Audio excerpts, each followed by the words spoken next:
हमारा टॉपिक चल रहा है राजपूत मुग़ल सहयोग। आज हम करेंगे अकबर के उपरांत राजपूत मुग़ल सहयोग।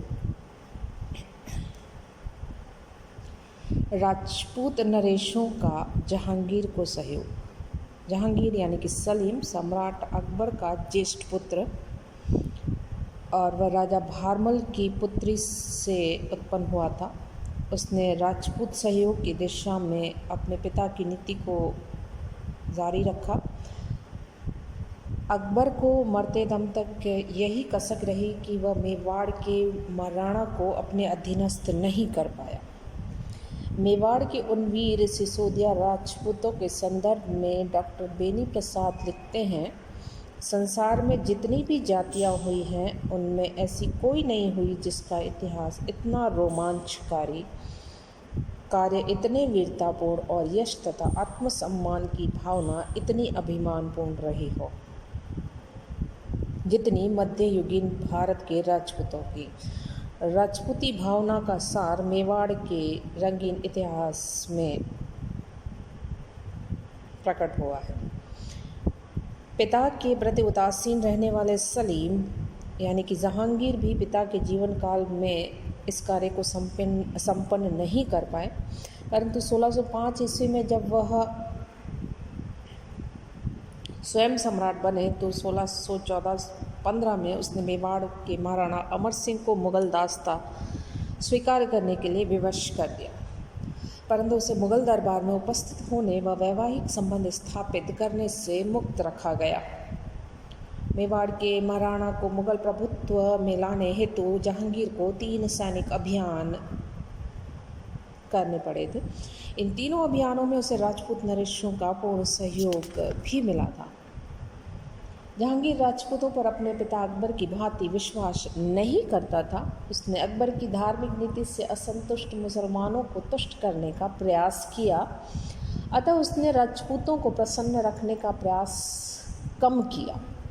आमेर के कछुआहा नरेश मानसिंह के साथ उसके संबंध अधिक मधुर नहीं रहे, क्योंकि मानसिंह जहांगीर के विरुद्ध उसके पुत्र खुसरो को सम्राट बनाने का समर्थक रहा था, परंतु मानसिंह सलीम के सम्राट बन जाने पर उसे नाराज़ नहीं रख सका, इसलिए उसने अपनी पौत्री का विवाह जहांगीर के साथ किया।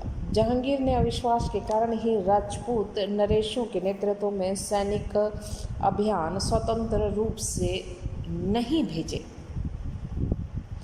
राजपूत नरेश अब मुस्लिम सेनापतियों के नेतृत्व में सहायक के रूप में भेजे जाने लगे थे। जब बूंदी नरेश भोज ने अपनी पौत्री का विवाह जहांगीर के साथ करने से इनकार कर दिया तो सम्राट राजपूतों को शंका की दृष्टि से देखने लगा। परिणाम ये निकला कि राजपूतों के शासन में राजपूत नरेश कम संख्या में मनसब बनने लगे। उनकी पदोन्नति भी अब विलंब से होने लगी और जहांगीर ने यह नीति बना ली कि राजपूतों के किसी राज्य को शक्तिशाली नहीं होने दिया जाए। इसलिए उसने कछुआहों की बढ़ती शक्ति पर नियंत्रण रखने हेतु आमेर राज्य की सीमा पर नवीन राठौड़ राज्य किशनगढ़ का निर्माण कर दिया।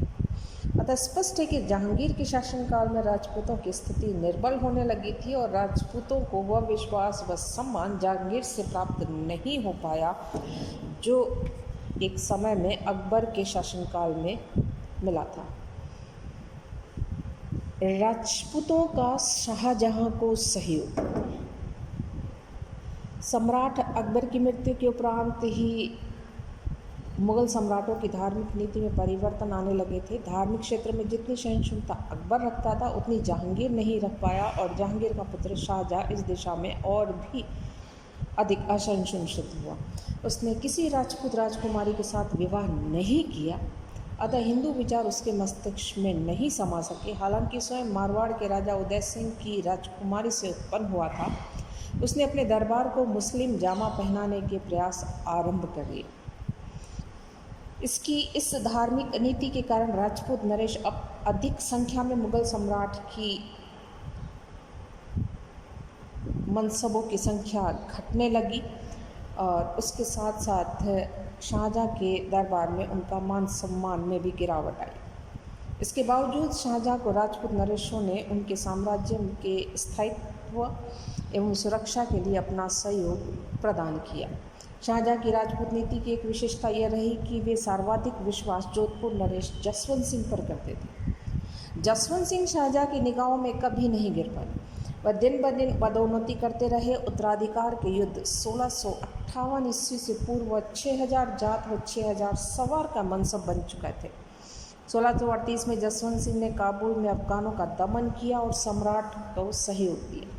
1665 में उसने पुनः अफगानों के विरुद्ध कार्यवाही की और 1658 में उत्तराधिकार के युद्ध में उसने दारा के पक्ष में धर्मत पर औरंगजेब व मुराद के विरुद्ध युद्ध भी किया। आमेर नरेश मिर्जा राजा जयसिंह ने भी शाहजहाँ की तनमन से सेवा की थी, मनसब पद में उन्नति प्राप्त की। मेवाड़ के महाराणा करण सिंह का सहयोग उससे उस समय मिला जब वह एक बागी राजकुमार खुर्रम के रूप में दक्षिण की ओर भागा जा रहा था। खुर्रम जब आगरे की गद्दी पर बैठने जा रहा था तो करण सिंह ने उसे राज्याभिषेक से पूर्व ही सम्राट स्वीकार कर उसको भेंट दी। कोटा नरेश माधव सिंह ने खानेजहाँ लोदी के विद्रोह दमन में शाहजहाँ को पूर्ण सहयोग प्रदान किया था। इस प्रकार देखें तो शाहजहाँ भी राजपूतों का सहयोग प्राप्त करने में सफल रहा, परंतु उसने कूटनीति से मिर्जा राजा जय सिंह और जसवंत सिंह के मध्य प्रतिद्वंदिता उत्पन्न कर दी। इसके अलावा किशनगढ़, नगौर व कोटा जैसे छोटे छोटे राज्य स्थापित कर उसके राजपूतों में वैमनस्य को प्रबलता प्रदान की।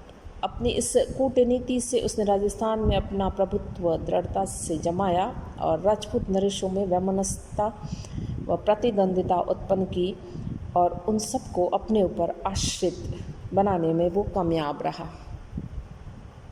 स्पष्ट होता है कि शाहजहाँ के शासनकाल में भी मुगल राजपूत सहयोग में कमी आई और इसका दोषारोपण शाहजहाँ पर ही किया जा सकता है। वह राजपूतों को अविश्वास की दृष्टि से देखता था। इस्लाम धर्म को वो प्रमुखता देता था, अतः उसमें धार्मिक असहिष्णुता भयंकर रूप से पनपने लगी थी। यही कारण है कि जसवंत सिंह और मिर्जा राजा जय सिंह का ही सक्रिय सहयोग उन्हें मिल पाया था।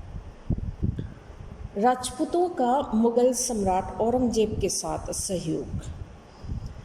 औरंगजेब धर्म के मामले में सर्वाधिक कट्टरपंथी सम्राट सिद्ध हुआ और इस धार्मिक कट्टरता के चलते कोई भी मुगल सम्राट उसकी क्षमता नहीं कर सकता। हालांकि उसमें भी हिंदू रक्त उतना ही था जितना कि मुस्लिम रक्त था। उसकी एक बेगम नवाब बाई भी हिंदू थी। वह कश्मीर स्थित राजौरी के राजा राजू की पुत्री थी। तब भी राजपूतों के प्रति उसकी नीति शंकापूर्ण व असहिष्णुतापूर्ण ही रही, परंतु कट्टर होने के साथ साथ वह एक महान कूटनीतिज्ञ भी था। अपनी कूटनीति के कारण वह राजपूत नरेशों को सहयोग लेने में सफल रहा और उत्तराधिकार के युद्ध में आमेर नरेश मिर्जा राजा जय सिंह ने तथा जोधपुर नरेश जसवंत सिंह ने औरंगजेब के विरुद्ध दारा का साथ दिया था। परंतु औरंगजेब के दरबार में मिर्जा राजा जय सिंह जो ही उपस्थित हुआ तो सम्राट औरंगजेब ने क्षमा कर उसे अपना मनसबदार बना लिया। इसके उपरांत औरंगजेब ने उससे दक्षिण में शिवाजी का दमन करने के लिए भेजा। यह आमेर नरेश ही था जिसे शिवाजी को पुरंदर की संधि 1665 की करने के लिए मजबूर कर दिया था, उन्हें आगरा भिजवा दिया। इसके अलावा मिर्जा राजा जय सिंह ने जसवंत सिंह को समझाकर औरंगजेब के दरबार में ला प्रस्तुत किया था। कूटनीति के होने के कारण सम्राट ने विरोधी जसवंत सिंह को भी जोधपुर का राजा बना दिया, उसका मनसब पद भी लौटा दिया। इसके उपरांत सम्राट ने जसवंत सिंह को पहले शिवाजी के विरुद्ध दक्षिण भेजा और उसके उपरांत उत्तर पश्चिमी सीमा प्रांत में भेजा। वहाँ जसवंत सिंह ने पठानों का दमन किया और स्थायी शांति स्थापित करने हेतु जसवंत सिंह ने जमरूद में जमा रहा और 1578 में वहीं इस लोक से विदा हो गया। स्पष्ट होता है कि दोनों राजपूत नरेश मिर्जा राजा जय सिंह व जसवंत सिंह ने औरंगजेब की दिल से सेवा की, फिर भी दोनों का समान रूप से भयंकर दुर्भाग्य का सामना करना पड़ा। उन दोनों के प्रति औरंगजेब का सदा संदेही से ही देखते थे। अंत में उन दोनों से अपना पिंड छुड़वाया, एक को विष देकर और दूसरे को अटक के उस पार मरने के लिए भेजकर। जसवंत सिंह की मृत्यु मुगल राजपूत संबंधों में एक युगांतरकारी घटना साबित हुई थी।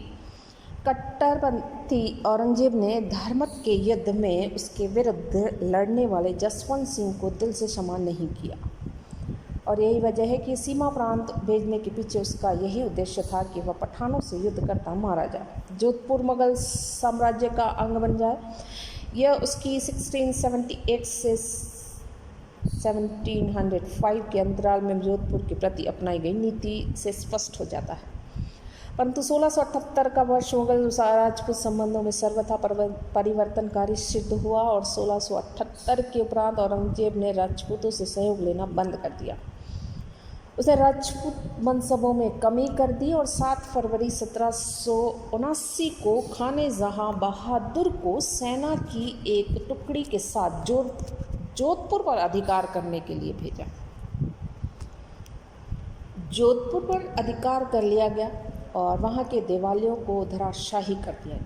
जजिया फिर से लगाने के कारण मेवाड़ के राणा राज सिंह से भी उसके संबंध बिगड़ गए। परिणाम यह हुआ कि राजपूतों ने 1678 के उपरांत औरंगजेब को सहयोग देना ही बंद कर दिया।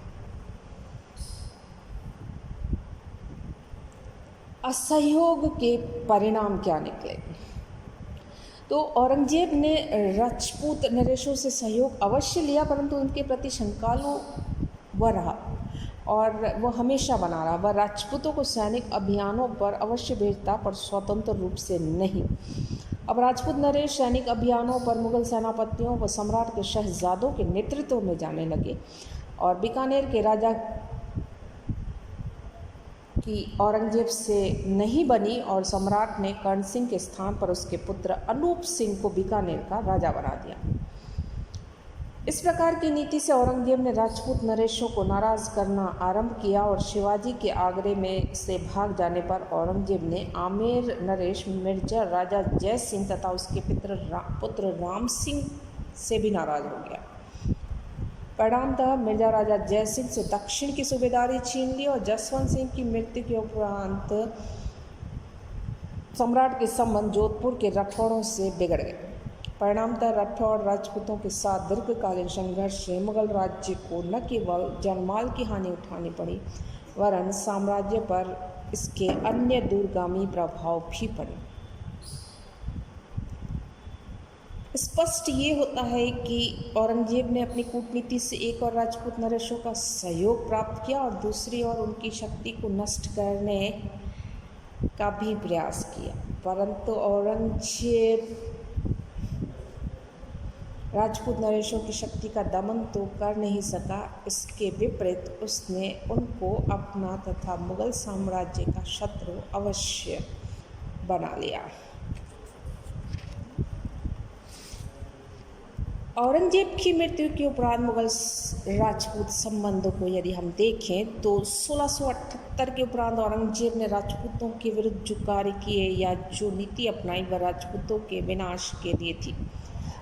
परंतु कहा गया कि इंसान सोचता क्या है और होता क्या है। राजपूतों का विनाश देखने वाला स्वयं तो विनाश के गढ़ 1707 में समा गया, पर राजपूत प्रबल विद्रोहियों के रूप में उभर कर सामने आए। औरंगजेब अपने अर्धदूरदर्शी कार्यों से राजपूतों को मुगल साम्राज्य का प्रबल शत्रु बना गया और जिसके कटुफल उसके निर्बल उत्तराधिकारियों को चखने पड़े। धार्मिक कट्टरता औरंगजेब के उत्तराधिकारियों में भी विद्यमान रही और हृदय से वे भी राजपूत विरोधी रहे, परंतु तत्कालीन परिस्थितियां ऐसी उत्पन्न हुई कि उन्हें न चाहते हुए भी मुगल सम्राटों को राजपूतों के सहयोग पर आश्रित रहना पड़ा।